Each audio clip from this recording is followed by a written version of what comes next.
Ray Tenorio is called up to the witness stand. I was a lieutenant governor, but the governor assigned me to be the overseer of public safety. The island's former public safety czar tells his side. When I see something, I call them on it, and it's not to penalize them or, just kind of sometimes just keep them on their toes. Tenorio still faces reckless conduct and obstructing government function charges for allegedly unholstering GPD Sergeant Carl Cruz's gun at last summer's barbecue block party at Pleasure Island. Tenorio testifying he had 2 to 3 beers that night. It was given to me. How's that worked out?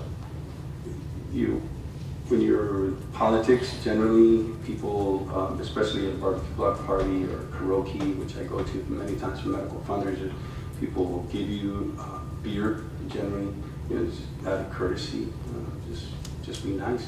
Did you become intoxicated? Not at all. Did you become drunk? Zero. Okay. And by zero, you mean negative. I did not become drunk. I have not been drunk in a long, long time. The former LT on the stand for more than half an hour before breaking down what happened when he reached for Sergeant Cruz's gun. The firearm, as I observed it, was floating or not seated. It wasn't, you can tell when it's properly, fully seated inside it, versus when it's kind of half. Mm-hmm. And so it looked like it was floating, like it wasn't properly seated. I used my thumb and index finger to lift the lower receiver. The firearm lifted straight out of the holster. As soon as it came out, I was surprised. And then, of course, Sergeant Cruz immediately turned to the left, on his left elbow. It's my left? Yes. Okay. And I'm there. Right. Do I continue to turn around? Yes. Facing you? Yes. Okay. So now I've turned around and I'm facing you. Yes. What happens? I said, lifted it up to him like this, said, dude, take this. I said to him, I'm the chair of public safety. Let's try that again. How did that come out? And understandably, he didn't want to. I wanted to know why it is the firearm was able to come out. I'm not literally grabbing at it, I'm gesturing toward it. Tenorio continued to say his goodbyes before coming in contact with Sergeant Cruz again. And went back to Sergeant Cruz and gestured about the firearm and said, can we try it again? Just to see, if he was open to the idea of figuring out why the firearm had come out, because it really came out too easily.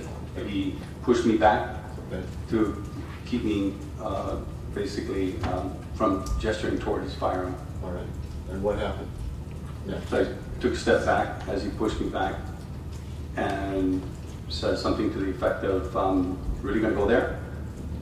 He says, yes, I'm going to go there. So he was angered at that point. So I acknowledged that. And then the last words that were exchanged were between Sergeant Cruz and I was, let's not make a big deal of it. And I said, yeah, let's not. And a slightly tense moment during cross-examination with Chief Prosecutor Basil O'Malley. He did not see that you were about to take his firearm, isn't that correct? Yes, sir. I didn't gesture to pull it. I gestured to him asking, let's try it again. It wasn't an attempt to pull the firearm. Well, how is he supposed to know that when you're just gesturing as opposed to trying to grab the firearm?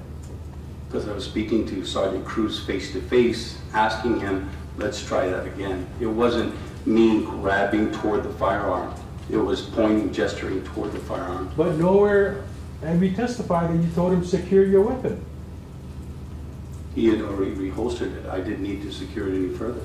No, make it safe. Nowhere did you say, make your gun safe, let's try that again. Did you? No, he said he would take care of it. All you kept saying was, I'm public safety chair, I'm your boss basically, let me do that again. Both sides rested their case. Tenorio's back in court Thursday morning. Closing arguments are expected to begin before the jury deliberates to ultimately decide the former LT's fate.